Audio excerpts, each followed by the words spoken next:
بسم الله الرحمن الرحیم. الحمد لله رب العالمین و صلی الله علی سیدنا محمد و آله الطاهرین. السلام علیک یا بنت رسول الله، السلام علیک یا بنت نبی الله، السلام علیک یا زوجة ولی الله، السلام علیک یا ام الحسن و الحسین سیدای شباب اهل الجنه، السلام علیک یا سیدة نساء العالمین من الاولین و الاخرین. السلام علیک و رحمت الله و برکاته. سلام مردم، سلام دلداده های بیبی دو عالم حضرت زهرا سلام الله علیها، پدر، همسر و فرزندانشون. الهی که حالتون خوب باشه، سلامت و تندرست باشید. خیلی ممنونم که اینجا هستید و دل میدید به یاد خدایی که هم یاد خدا درش جریان داره، هم یاد حبیبه خدا. همچنان ما در این مکان مقدس، یعنی امامزاده ابراهیم و امامزاده محمد علیهم السلام هستیم در شهر مقدس قم. بعد از زیارت خانم فاطمه معصومه سلام الله علیها به اینجا آمدیم. شما هم دعوت میکنم انشاءالله به قم آمدین، حتما اینجا مشرف بشین. بریم یه فاصله دوستانمون بگیریم و برگردیم گفتگومون رو پیرامون وجود نازنین حضرت زهرا سلام الله علیها و دو منبع قرآن کریم و خطبه فدکیشون در محضر استاد صبوحی پی خواهیم گرفت. اللهم صل علی محمد و آل محمد و عجل فرجهم. سلام علیکم و رحمت الله. سلام علیکم و رحمت الله. خیلی خوش آمدین. ممنونم، متشکرم از لطفتون. عرض سلام و ادب و احترام خدمت همه بیننده های عزیز. آرزویم این که انشالله بنده و شما هممون از محضر پرفیض قرآن و کلام نورانی حضرت زهرا سلام الله علیها بهره مند بشیم. زنده باشید. ما سوره مبارکه صف رو رسیدیم به بخش آخر که فرمودید بخش آخر رو هم دو بخش تقسیم بر دو میکنید. آیات 10 تا 13 رو توی این برنامه قرار هست بهش بپردازیم و آیه 14 رو مستقلاً برنامه بعدی انشالله به شرط توفیق و حیات. آیات 10 تا 13 مضمونش چی هست؟ اگه اجازه بدید من یه یادآوری داشته باشم برسم به مضمون آیات 10 تا 13. آیه اول اگر یادتون باشه بحث تسبیح بود. خدا فرمود ما به جهاد شما، جان شما، مال شما، حضور شما، حمایت شما، صف واحد شدن شما ما احتیاج نداریم، من خدا محتاج نیست. اینو حواستون باشه. هر دعوتی که این سوره میکنه از ما، این دعوت برای خود ما و برای سعادت و تکامل و ترقی خودم. خیلی. بعد فرمود حالا چرا کوتاهی میکنید؟ این کوتاهی کردن شما در پیشگاه خدا غضب آوره، خشم آوره. شعار دادن و عمل نکردن تو این وادی غیر قابل پذیرشه. باید در راه خدا در صف واحد پیکار کنید با دشمنانش، مثل بنایی از جنس سرب. یه توبیخی بود نسبت به کسایی که کوتاهی میکرد. حالا این کوتاهی کردن رو میخوایم از بین ببریم، یه آینه عبرت لازم داشتیم. قبلا هم بودن کسانی که کوتاهی کردن ها. شما تاریخچه یهود رو نگاه کنید، از آیه 5 تا 9 به این میپردازه. یهود هم در مقابل موسی علیه السلام کوتاهی کردن، به وظیفه‌شون در عهد ولی الهی حضرت موسی علیه السلام عمل نکردن. کارشون به کجا رسید؟ عیسی علیه السلام رو انکار کردن و در مقابل پیغمبر خدا صفارایی کردن، تصمیم دارن دین خدا رو از بین ببرن. آینه عبرت رو ببینید. فسق امروز، نافرمانی امروز، کوتاه آمدن امروز، عاقبتش در مقابل دین خدا قرار گرفتن ها. مسئله به یک نافرمانی ختم نمیشه. و در عین حال تو همین آیات 5 تا 9 که ما این مسئله رو روشن کرد که عبرت بگیرید از یهود و از این عاقبتی که دارن، همینجا هم دشمن رو به ما معرفی کرد. اگر ما میگیم جهاد، اگر میگیم ایستادن، اگر میگیم مقاومت، چون شما دشمن قسم خورده دارید. یریدون لیطفئوا نور الله بافواههم. نور خدا رو میخوان خاموش کنن و خدا نمیخواد بذاره والله متم نوره. حالا شما رو دعوت میکنه شما قرار دست خدا باشید که این نور الهی فراگیر بشه. شما قرار یاران خدا باشید که اون هو الذی ارسل رسوله بالهدى و دین الحق لیظهره علی الدین کله اتفاق بیفته. من اینجا این نکته رو بگم، خالی از لطف نیست. کلمه لیظهره فعلش میشه اظهار، از ظهوره. ما میگیم ما منتظران ظهوریم. ظهور یه معنیش اینه که آشکار بودن در مقابل مخفی بودن. میگیم امام زمان علیه السلام امروز از دیده ها مخفی هستند. یه روزی آشکار میشن، ظهور اتفاق میفته.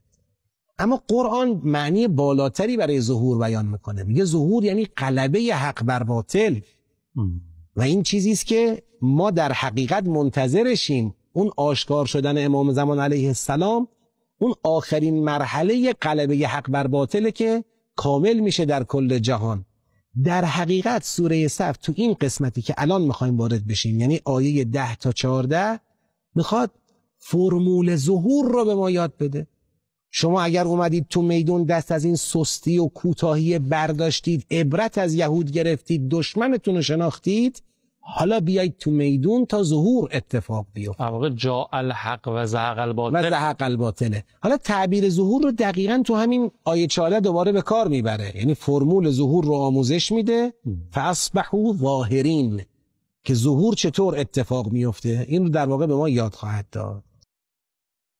خب من شروع کنم آیه 10 تا 10 10 تا. حالا فکر میکنم این جلسه برسیم به 10 تا 13. یا ایها الذین آمنو، ای کسانی که ایمان آوردید. امام صادق علیه السلام فرمودن هر وقت قرآن کریم شما رو مخاطب قرار میده، میگه یا ایها الذین آمنو، بگید لبیک. این لبیک یعنی خدای گوش بفرمانی.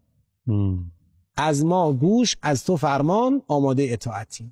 فرموده امام صادق علیه السلام هر موقع خداوند فرمود یا ایها الذین آمنو فرمود، شما لبیک بگید. لبیک. حالا خود همین امام بزرگوار اگر اشتباه نکنم یا یکی دیگر از ائمه علیهم السلام موقع لبیک گفتن به هنگام احرام بستن حضرت بدنش میلرزید. همه لبیک میگفتن، حضرت بدنش میلرزید، زبان به لکنت افتاده بود. گفتن شما چرا لبیک نمیگی؟ گفت میدونید به کی قراره بگیم لبیک؟ به کی میخوایم بگیم امر توست، تو بفرما من اطاعت کنم؟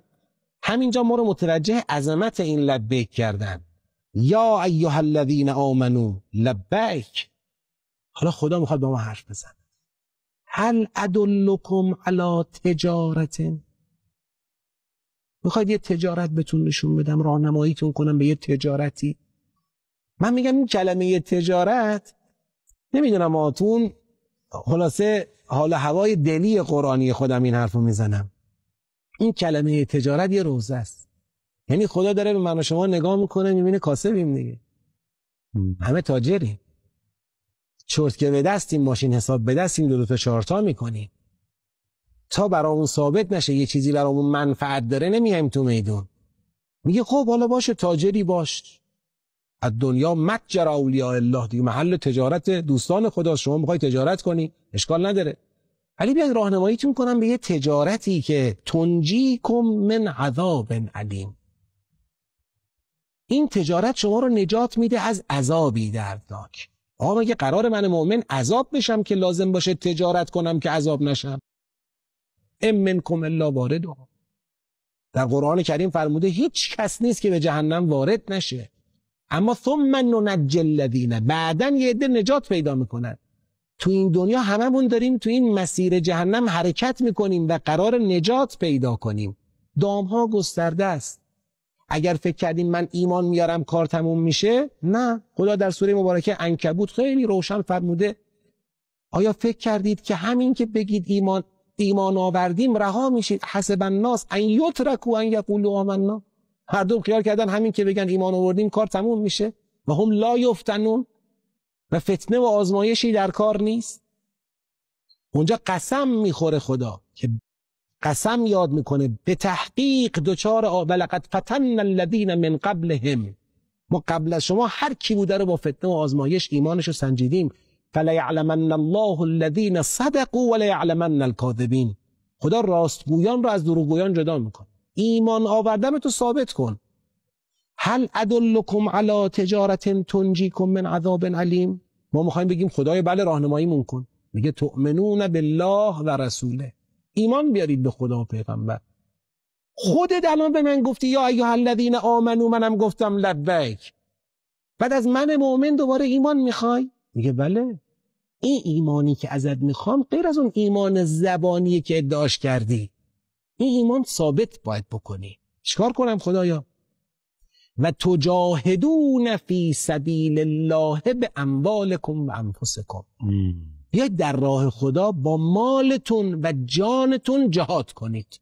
آقا جهاد یعنی چی؟ تو چیزی که خیلی سخت دادم ازش میگذره. اولا مال آورده ها. آره میگم. چون واقعا تا از مال نگذری، آره آدم به این سادگی به مرحله گذشتن از جان نمیرسه. اصلا باید تمرین کرده باشه. حتی بعضیا حاضرن از جانشون بگذرن ولی از مالشون نه. الله بر خدا. آره. تجاهدون فی سبیل الله به اموالکم و انفسکم، با مال و جانتون در راه خدا جهاد کنید. جهاد یعنی بذل وسع. هر چی در توان داری در طبق اخلاص بذاری، این میشه جهاد. شما اگر حسابگری کردی که حالا انقدر بدم، حالا بزن ندم، حالا فعلا الان وقتش نیست، نوبت به من نرسیده، اگر حسابگری کردی این جهاد نیست. جهاد بذل وسع. هر چه در توان داری بیار. وقت، آبرو، پول، جان، مال، هر چی در توان داری کف دستت بگیر بیا تو میدون. تجاهدون فی سبیل الله به اموالکم و انفسکم ذالکم خیر لکم. این براتون بهتره ان کنتم تعلمون، اگر بدونید. حالا گفته تجارت. خب یعنی خدایا این تجارت رو انجام بدیم صرفا نتیجهش اینه که ما رو به عذاب دچار نمی‌کنی، از عذاب نجات میدیم. میگه این که خودش خیلی نتیجه بالاییه. این نجات از عذاب سقف درخواست‌های ما تو شب قدره. فکاک رقبتی من النار، صدر آرزوهای ما در شب قدر خداست. یادمون داده که اینجا اینو از من بخواید. امام حسین علیه السلام در دعای عرفه میفرماید خدا یه حاجتی دارم که اگر اونو بهم بدی دیگه هر چی هم ندی عیبی نداره، و اگر اینو بهم ندادی هر چی بدی فایده نداره. بعد حضرت میفرماید فکاک رقبتی من النار، من تو جهنم نرم. این خودش خیلی آرزوی بزرگیه، آرزوی هممونه. اما بعدش میفرماید این به این ختم نمیشه، من خیلی چیزا بهتون میدم اگر با مال و جانتون در راه خدا جهاد کنید، ایمانتون رو ثابت کنید. یک یغفر لکم. سب کنم؟ آره اینجا سب کنیم. اگر ما با مال و جانمون در راه خدا جهاد بکنیم، نه تنها از آتش دوزخ رها میشیم، بلکه چند تا نقطه رو بعداً این مزیت‌ها رو میخواین بفرمایید با تجربه آیات. بریم و برگردیم و گوش بدیم بفهم شد آجا. اللهم صل علی محمد و آل محمد و عجل فرجهم. خیلی ها الان توی دنیا، توی مملکت خودمون، توی جبهه مقاومت هستن، دارن با جانشون، یعنی قشنگ دیگه جونشون کف دستشونه دیگه، از بچه و کودک شیرخوارشون گرفته تا همسرشون گرفته تا خودشون رو در معرض خطر دارن قرار میدن. الان برادران در حزب الله، در جنوب لبنان، در جاهای مختلف، توی شهرهای مختلف سوریه، لبنان عرض کردن، فلسطین، غزه، دلاور مردان یمنیمون در عراق، در کشور خودمون با جان و مالشون، مردم ما الان بعد از اون در واقع حکمی که از آقا صادر کردن و اینکه فرمودن بر همه فرض است، اومدن همه بانوانمون از داراییشون، مالشون، اینها خوب گوش بدن. کسانی که در این مسیر حرکت کردن و با جانشون و مالشون دارن دفاع میکنن از جبهه حق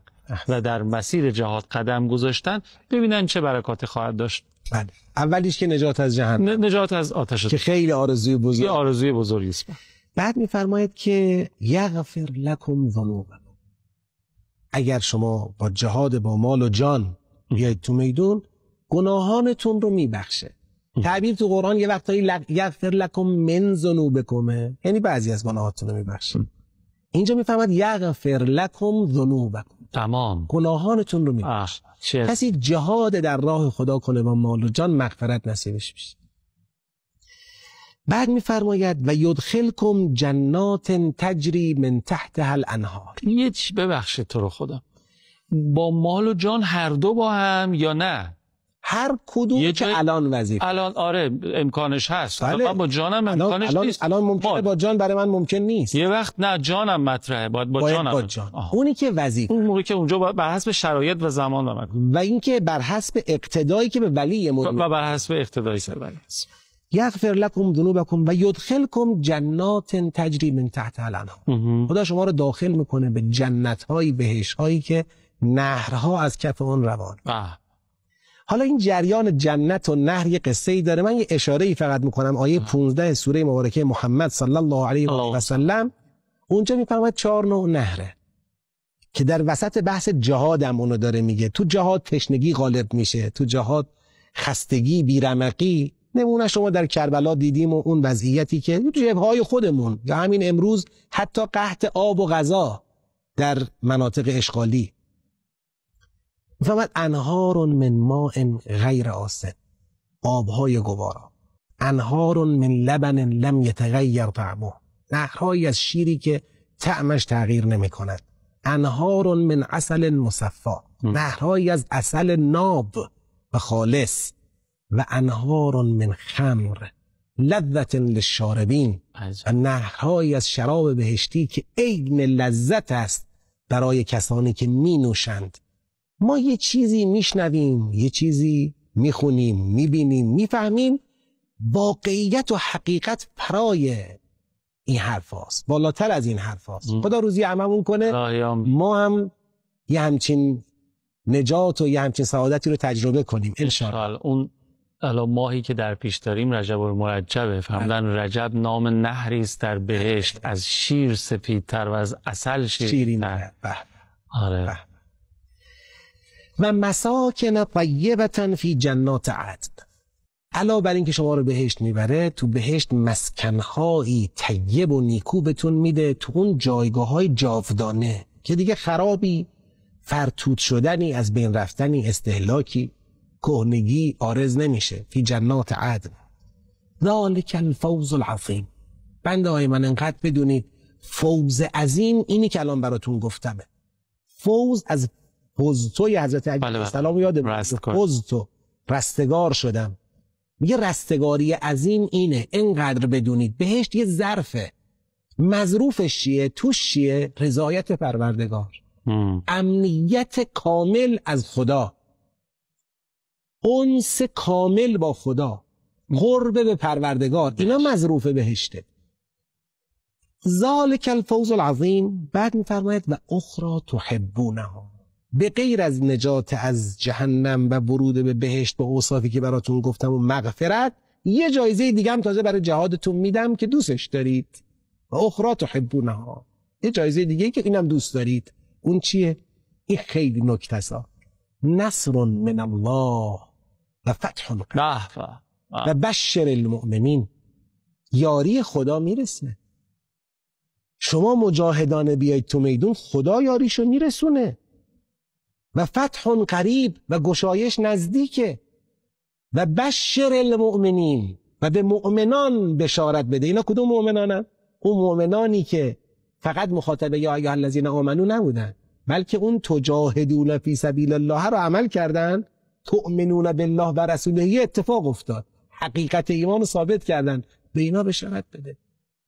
آقا نابودی رژیم منحوس و جعلی اسرائیل قطعیه، محو شدنش قطعیه، از بین رفتنش قطعیه. اینو خدا وعده کرده. اگر ماها تو میدون باشیم خدا یاری خواهد کرد. یاری خدا به تناسب زمان و شرایط جلوه های مختلفی پیدا میکنه، اما خدا جبهه حق رو یاری میکنه. شما نگاه کنید امام حسین علیه السلام ظاهر قضیه چه بود؟ آقا یاری خدا گفته شده به حضرت عرضه شد، فرمود فرشتگان الهی آمدن ما حاضریم کمک کنیم شما رو. فرمود نه، من با خدا قراری دارم. خدا اشاره کرده بود به حضرت که قراری با هم داریم، اونو یادت هست، ولی اختیار با خودته. گفت من پای قرارمون ایستادم. شما به من بگید، مسلمونا بگن، شیعه ها بگن، مؤمنا بگن، اسلام نابشناسا بگن، امام حسین خدا یاری کرد یا نکرد؟ امام حسین چی میخواست؟ بابت چی میخواست خون بده؟ رسید به هدفش یا نرسید؟ و امروز دنیا رو خون ابو عبدالله حسین علیه السلام فتح میکنه یا نه؟ یوم الحسین دنیا، هویز حسینی که در دنیا مطرح میشه، این جریان میلیونی 40 که مردم خودشون شاهد و نظاره‌گرن، خودشون رقم زننده اون هستن، اینا یاری های خداست، نصرت های الهیه. همین امروز شما رژیم صهیونیستی رو در مقایسه با مثلا چند ده سال پیش ببینید در چه وضعیت سست و در آستانه فروپاشی و نابودی قرار گرفته. اینا یاری خداست. خدا به وعده خودش عمل میکنه. ما این که یادمون میره به عهدمون با خدا عمل کنیم. این آیات 10 تا 13 بود که بر اساس این آیات یه تجارت را، ببینید من قصد دارم رو کلمه تجارت تاکید کنم اینجا، هنوز خدا داره با ما اینجا با ادبیات چرتکه و ماشین حساب و تجارت حرف میزنه، میگه تو مال و جان بیار، من نجات از جهنم میدم، مغفرت کامل گناهان رو میدم، تو رو به بهشت میبرم، بهشتی که نهرها از کفش روانه، تو رو به اون مسکنهای طیب و نیکو در جنات جاودان الهی میبرم، و بعد علاوه بر همه اینها که فوز عظیم و رستگاری عظیمه، پیروزی هم نصیبت میکنم، کمکت هم میکنم، پیروزیت هم نزدیک میکنم. اینا از من تجارت خوبیه یا نه؟ چی از این بهتر؟ چه تجارت؟ این وعده پروردگاره، الله وعده داده. حتی اگه اهل معامله و حساب کتابی، اینجا بازنده نیستی، برنده دیگه، برد. این معامله شما یه جان و مالی رو میدی، قرآن کریم قشنگ میگه در سوره کهف انا لجاعلون ما علیها صعیدا جرزا. پیش شما یک جان و مالی رو میدی که ندی هم میره. علامه طباطبایی زیبا تفسیر میکنن رحمت الله علیه، میفرماید که اینکه میفهمد لجاعلون ما علیها صعیدا جرزا، همه رو ما به خار و خاشاک تبدیل خواهیم کرد. میگه ببین از دو حال خارج نیست، یا هستی و آنچه داری ازت میگیرن، یا آنچه داری میماند و تو رو از اون میگیرن. به هر حال بین ما و این دنیا مفارقت خواهد افتاد. هر که را صبح شهادت نیست شام مرگ هست. اینطور نیست که اگر ما شهید نشیم نمیمیریم. اینطور نیست که اگر ما انفاق نکنیم از اموالمون برای برپایی دین حق و برای حمایت از مظلومین مستضعفین عالم، مال تو جیبمون میمونه. هزار تا بهانه دیگه هست که این مال از جیب ما بره. مطلب اینه. لذا عاقل اگر باشد انسان، تاجر عاقلی اگر باشه، تجارتی بالاتر از جهاد فی سبیل الله با مال و جان نیست. خیلی خوب. الهی که خدا درک این مفاهیم رو به هممون ابتدا بده، معرفتش رو بده و بعد توفیق عمل رو در مسیر جهاد در راه خودش به هممون عطا بکنه، با دریافتی که از آیات نورانی قرآن کریم داریم، از مکتب فاطمی، مکتب اهل بیت سلام الله علیهم اجمعین داریم و تبیینی که شما و مثل شما میفهمید. خیلی استفاده کردیم. سلام. موز آیه 14 آیه 14 که با همین مضامین هست. آیه 14 یه پله بالاتر از آیه 10 تا 13 که تأکید رو تجارت کردیم، یه حرف دیگه داره، خصوصی با بنده. اون خصوصی اختصاصی باشه، اونم ما بهش برسیم. آره، پیشکشتون برای یه جلسه بعد که استفاده کنیم. خیلی ممنونم که تا پایان برنامه خودتون رو تماشا کردید. مراقب خودتون و خوبیاتون هم باشید تا برنامه دیگه که انشالله فردا باشه، به شرط توفیق و حیات خدمتتون باشین. مراقب خودتون و خوبیاتون باشین. التماس دعا یا حق. خداحافظ.